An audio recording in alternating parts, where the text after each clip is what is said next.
Welcome to the Crafting Character podcast. Steve Carter here, and in association with my good friends at CDF Capital. Today, I am excited because one of my favorite, and I mean favorite, communicators on the planet, we gotta chop it up with.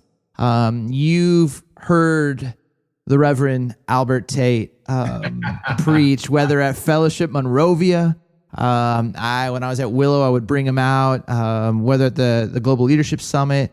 I've had the privilege of being in prison in Louisiana and hearing him preach and get so many men who were incarcerated just to discover once again what freedom and hope in Jesus is all about.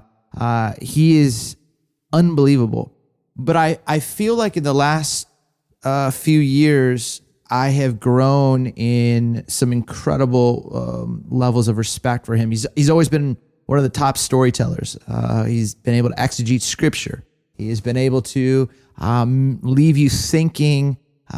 People just absolutely love this man on and off the stage. But he has been someone who is not afraid to dive into the deep end, difficult situations, difficult conversations, and really point people to a hope, to a truth that I believe is Jesus. It is what Jesus would point us to. And so without further ado, Albert, thank you. Thanks for joining me on the Crafting Character podcast. I love you. It's going to be awesome to chop it up with you.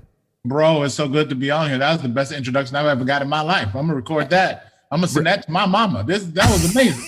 I'm going to say, Mama, let me be your hype man, Meryl. But let me go on the road with you. Go. Take me on the road. That's good. No, I can't afford you on the road, bro. I can't do that. Bro, it's an honor and a privilege to be here.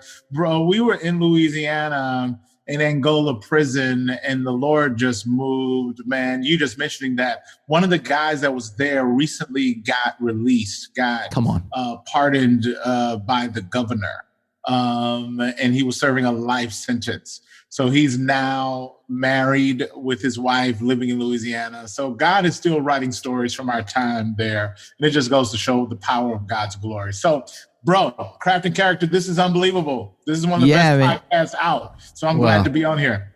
Thanks, man. Well, this is a podcast where we, talk about the craft of communication and preaching, which you and I share a love for, but always just wanting to be the kind of people where a character leads the way. And I wanted to go differently. I mean, we'll get you back on the podcast at some point to really talk about teaching and your prep. But I came across a few months ago, you actually kind of deciding to go a little bit of a different direction with the preaching masterclass. And starting next week, Monday and Tuesday, February 8th and 9th, you are going after what it means to disciple people out of racism. Can you just talk about where did this idea come from? I mean, I love it. I have so many questions about it, but just give me the backstory of where were you when you were like, this is what needs to happen? What was that defining moment for you? Yeah, so Preaching Masterclass is something that the Lord gave me a vision for a couple of years ago. And it's really just to help the next generation of communicators tell the story. I started a company called The Greatest Story, which is about this idea of telling the greatest story that's ever been told and equipping people to live into that story and to teach that story. So that's kind of my kind of life's work. This is John 3:16. We did one, and it was all about preaching and inspiration and how to tell the story and illustration. And it was amazing. We had an amazing time. And it came time for the second one. And bro, the world just changed. The pandemic hit. You got Ahmaud Arbery this summer. You got George Floyd. And I'm just in the middle of these conversations. And I knew it before, but it just becomes clear to me. We don't see this issue the same in the body of Christ. For some, it feels like an extracurricular activity. It's like gym or band. Like, I've got my core curriculum, and if I get some extra time, you know what? I'll check out some stuff about race. So we can probably work on racial reconciliation, but think about some justice stuff. But other than that, I got my core competencies, and it's there. Not only that, but bro, I'm seeing my brothers and sisters who are white leaders in this Christian space. And man, when it comes to talking soteriology, Christology, theology, man, we sound like PhDs. They sound like PhDs on Sunday morning. Bro, we get to talking about race, all of a sudden they sound like third graders.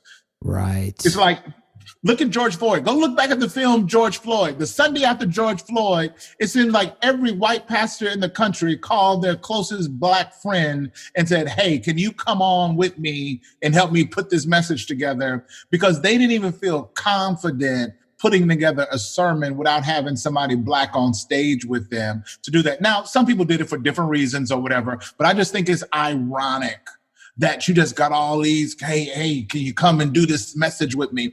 Because we lack confidence. My white brothers and sisters lack confidence in this area because if we're honest, we don't treat it as a gospel-centered area.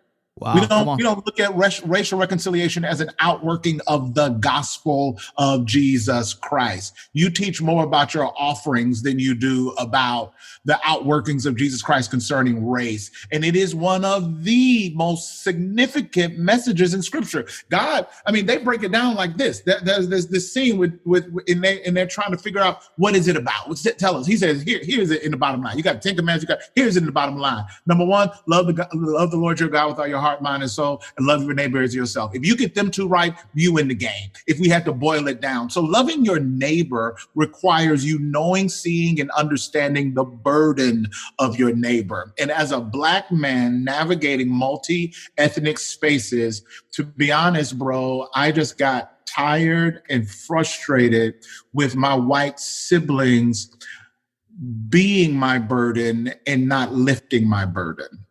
Oh, wow.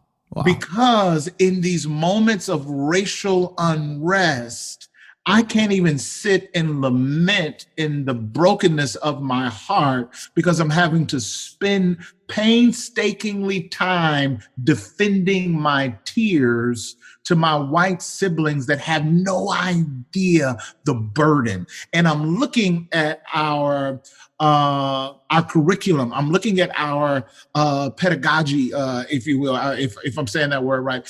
I'm looking at how we teach, how we communicate now, and I'm thinking, oh, the next generation is not going to be any better because no one is equipped with this conversation. So number one, we got to see this conversation as racial reconciliation, as spiritual formation.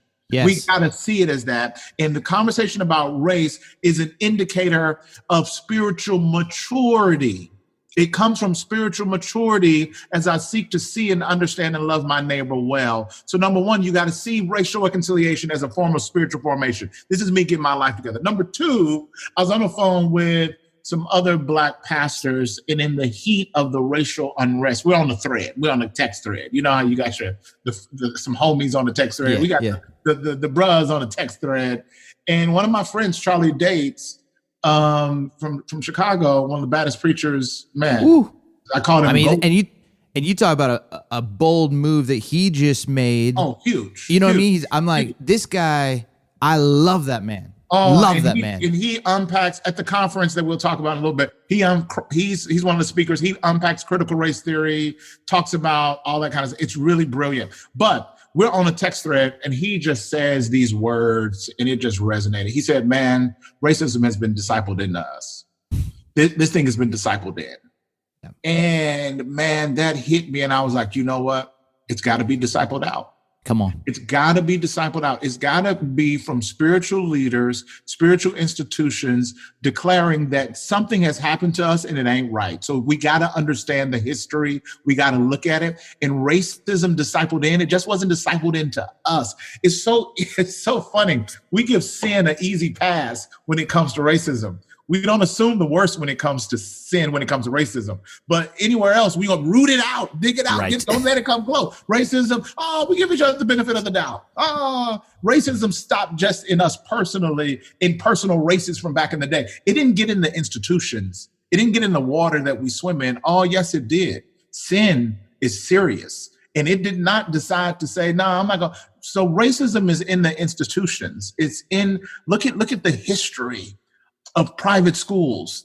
And look at the genesis of private schools. The root of it is racism. Look at neighborhoods and the way neighborhoods are zoned a certain way. If you go back to the root of it, it was that. So those people are probably dead and gone, but what they put in the institutions and the systems are still there. So it's got to be discipled out of our own minds, our own souls. Then we've got to bring that to bear on the institutions that we're a part of, that we work for, that we work around, and that work around us. So when it was that moment when I said, all right, this thing has got to be discipled out. And the preaching masterclass just had to get bigger at that point, because this conversation is not just for preachers, whether you're leading a church, leading a business, or leading your family table, you need this conversation. So we put together 2 days worth of content. It'll actually be on demand. So once you register, it starts streaming February 8th and 9th, but you can go and look at it anytime. You gain access then on demand streaming. And bro, we walk through the reality that has been discipled in, and we unpack that and we look at what that looks like. And then we talk about it being discipled out and what does it mean for it to be discipled out. And then we talk about practical application. So I sit down with Matt Chandler, Carlos Whitaker, Latasha Morrison, and I say, all right, what do we do? How do we do this? I'm leading an organization, and they give us a lot of what not to do's, and they give us some great tips on what to do. So I'm excited, man. I'm excited. Dude, I'm seriously, I mean, your courage to go after this, because, I remember, our mutual friend Lecrae, he started speaking out, and all of a sudden a lot of money was lost. Oh yeah. People did not want that Lecrae. They wanted a version that they were in control of. And I'm so grateful for his voice and what he's done. He's come, and the Lord's turned it around. I don't feel bad for him. He's making way more money now. Yeah. That book selling, that CD selling. Yeah. He need to give me some money now. He paid that money back already. Well, but I sit here and I go, you're one of the best storytellers. Have you, the more that you have spoken out about this, have people been less calling you to their white stages, or hey, more checks and balances? Hey, what are you talking about? More, where before it was a little bit more carte blanche freedom. How have you experienced? Because I really believe there's a cost at this, because it's been discipled in. There are strongholds that do not want to be discovered, uncovered in this holy shaking. And there's a whole bunch of us that want this. But yeah, just what's that been like for you personally? Absolutely. I think I really wrestle with moments of fear, moments of, bro, are you gonna say this? You gonna these? But man, when you look at George Floyd, bro, come on. And when you look at that footage, and when you look at those people storming the Capitol on January 6th, carrying a Jesus flag, I immediately see what's at stake if we keep silent. Yes. I immediately see clearly that trying to be neutral and trying to be nuanced, I'm wise.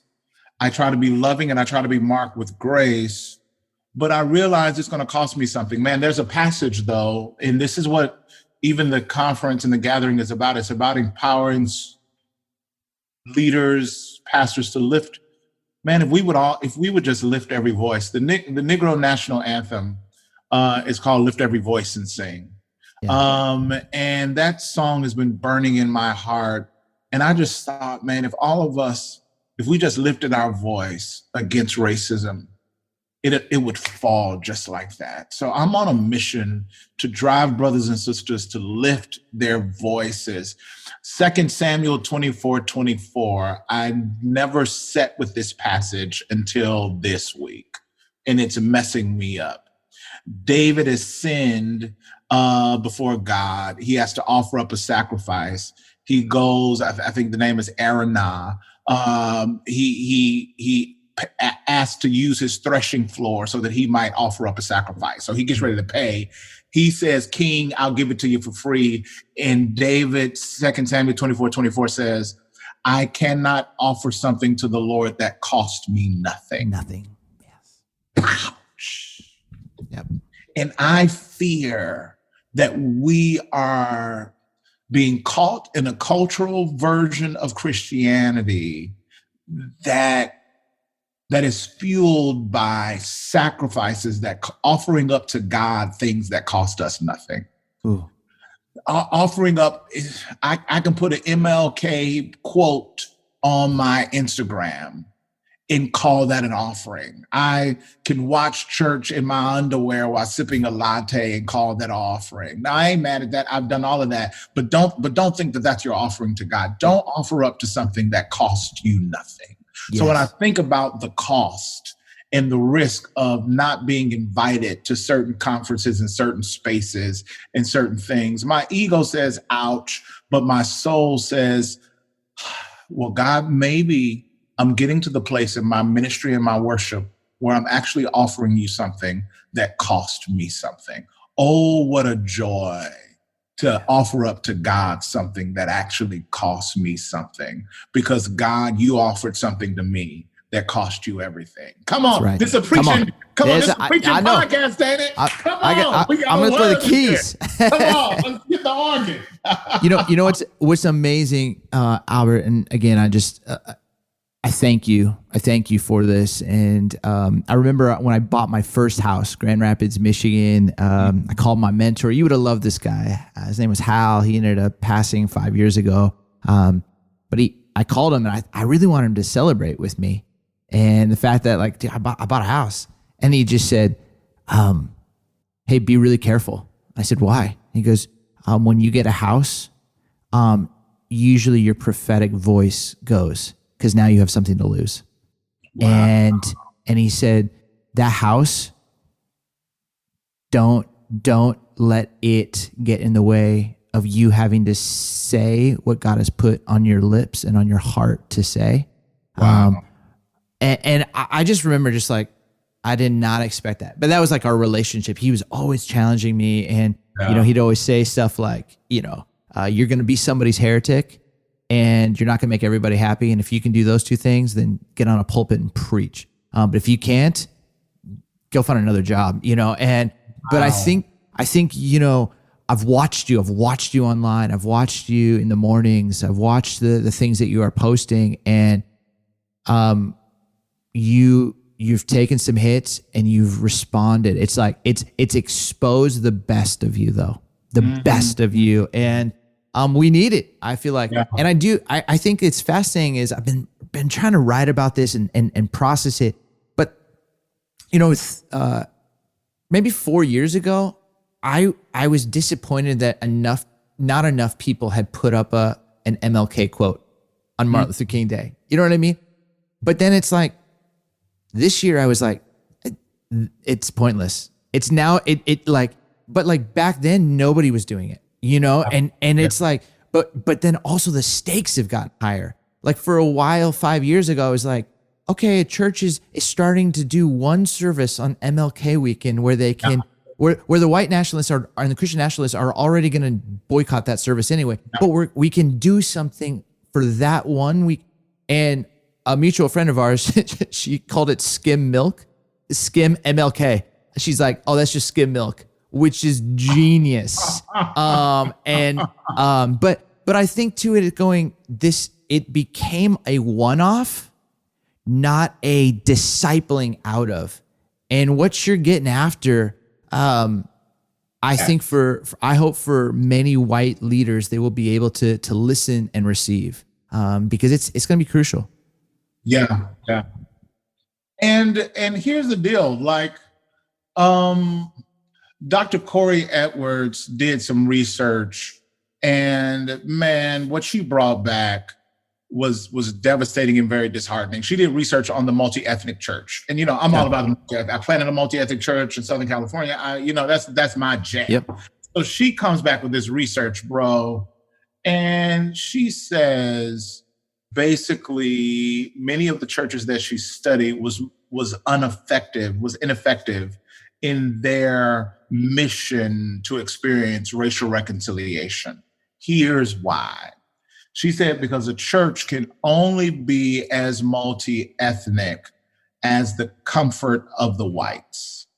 So in other words, once white people get uncomfortable, reconciliation ceased to exist. So you have now leaders not able to pursue the mission of racial reconciliation, but pursuing the mission of white comfort in the midst of diversity. Because once white people get uncomfortable, they pick up and they leave the table.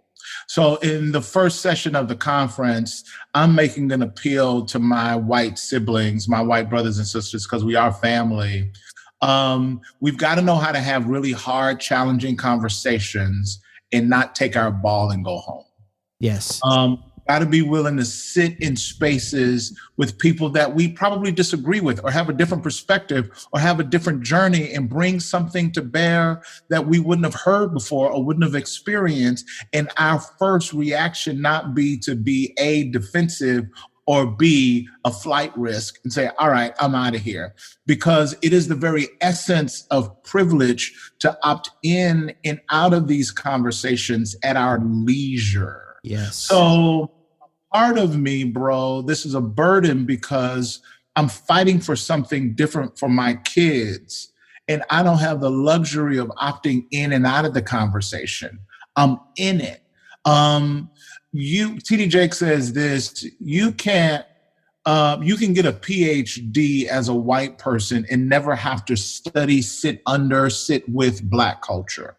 Never have to have a Black teacher, never have to sit under Black culture, never have to sit in that sit. You can go all the way to the highest level of PhD and never have to do that.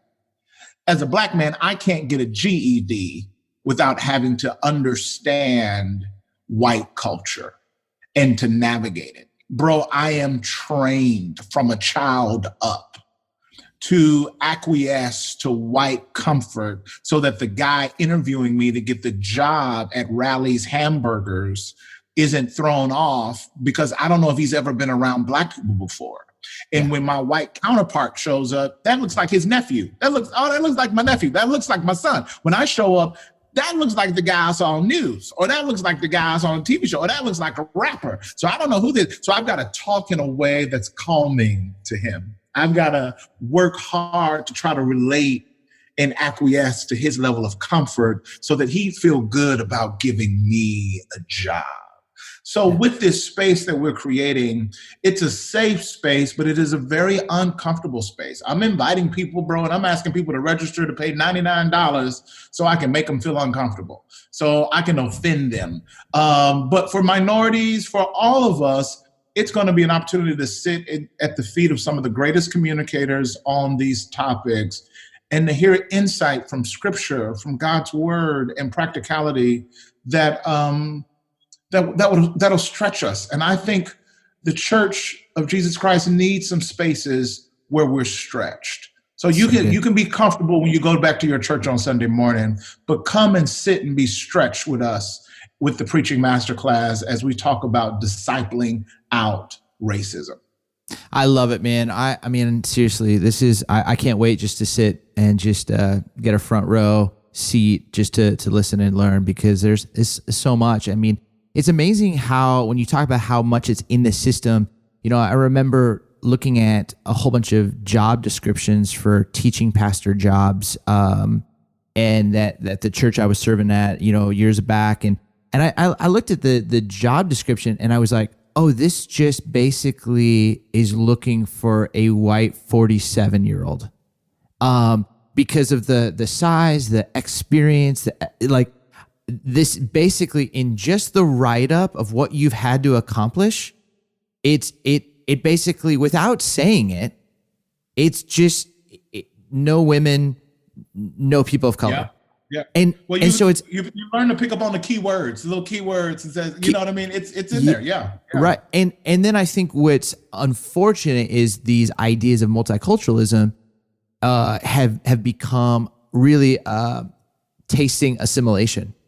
And so like where it's on, like when you use your example with rallies, it's on you to care for me, to care for my whiteness. And I'm just like, wow, this is my question. And you probably get after this in one of the sessions. And so if I don't mean to, if it gives it away, you can just say, no, that's good. Go check it out. But what do you think under Dr. Corey's research would be the reason why whites don't want to be uncomfortable?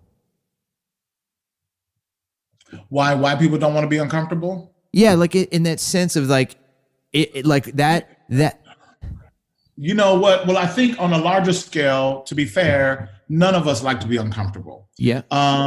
So I love to be as comfortable as possible. I was talking with Reggie Joyner, who's also part of the Preaching Masterclass event. We hadn't even told people he's going to be there. We're doing a panel, bro. Me, Reggie, Megan Fate Marshman, a young lady named Susie Gomez, and Ricky Jenkins. We talk about this thing. Reggie says this. He says, as a white man, if I'm to be honest, this conversation makes me uncomfortable because of fear of what I have to lose if I confess and surrender the reality of what we know to be true concerning racial inequality in our society. So he says there's a fear of what I have to lose. So check this out. You got the Black Lives Matter movement this past summer, and then you got this white supremacist, white nationalism, this Trump, pro-Trump deal. And, that's not political. That's just, they had Trump flags. So, so that just is what it is. So you got those two movements, right? And they're trying to compare them to one another. And it's really an unfair comparison. One was a response to being abused by the system. So one was the abuse of power. The other was the loss of power. It's the loss of power. And I think at the core of the discomfort of my white siblings is a fear of loss of power. Man. Okay. See, everyone listening to this, you have to sign up. I'm giving you 6 days to sign up. This was intentional. And here's the thing: you're gonna see this on social media. I'm gonna pay for 2 people to get in, like crafting character. We're gonna make this happen because and we're gonna do a little way to kind of you'll find out on social media. But we're gonna get you there because you got to be there. Hey, can you give a list of any more of the speakers? I've seen a number of them. Yeah. So we've got Brian Loritz, Joe Saxton. Y'all know Joe Saxton is a force to be reckoned with. Jeanette Oak, who's a Fuller prof out here in Southern California, preaching. She's a beast. Eric Mason, Charlie Dates, Matt Chandler, Gabriel Silgaro, David Swanson, Danielle Strickland, Mark Laberton, the president of Fuller Seminary, Ricky Jenkins, Latasha Morrison, Eugene Cho, Rich Velotis, Carlos Whitaker, Reggie Joyner, Megan Fate. It don't stop. We don't quit. It keeps going and going. Okay, where do we go to sign up? Where do we go? preachingmasterclass.com. Sign up right now. It's on demand. Streaming start February 8th, February 9th. Register. Your registration will last for a few days. We're meeting today to see exactly how many. So I think it's going to be around 30 days. So you get the content for 30 days. You get to sit with it because I'm telling you, it's deep and it's heavy. And I'm giving you so much. You're going to have about 12 to 15 hours of content. You got a lot. So we want to give you time to go through it, sit with it, invite other friends, have group discussions on it. It's rich, and it's the conversation for this generation because we're trying to disciple out racism as we begin to reframe racial reconciliation and spiritual formation. So y'all join me. Steve, that's so nice of you to give away 2 tickets. I appreciate you, bro. And thanks for letting me on this platform. And I got to come back so we can actually get down and talk about preaching. I would love it. I would love to talk about some preaching. Hey, real quick, before we go, where can people find you? So Albert Tate on Instagram, on Twitter, and Facebook. It's just my name, Albert Tate. You can go there. I do a daily devotional in the mornings called Good News Today. So on all of my platforms, we go live every morning, but you can go back and watch the playback on YouTube, Albert Tate. You can go subscribe to my channel. I'm just out here, y'all, trying to be like Steve Carter. So that's all I'm doing. I'm just trying to hold up and keep up with my man, yo. Hey, Albert, thanks so much for joining. And seriously, I'm praying for you, and I'm praying for this event. And I'm really, really believing our kids are going to experience a different kind of church and a different kind of formation because of this kind of work. So thanks for leading the way. I'll carry your bags. I'll do whatever. But what you're going to do is you're going to plant a church somewhere, and I'm going to come, and I want to be your assistant teaching pastor. I'll be your number 2. I'll even be number 3 or 4. I'll take number 3 or 4. I know you guys are the favorites, so I'll take number 3 or 4. Just call me when you're ready, Steve. Awesome, man. Hey, love you, brother. Thank you so much, and we'll talk soon. All right, peace.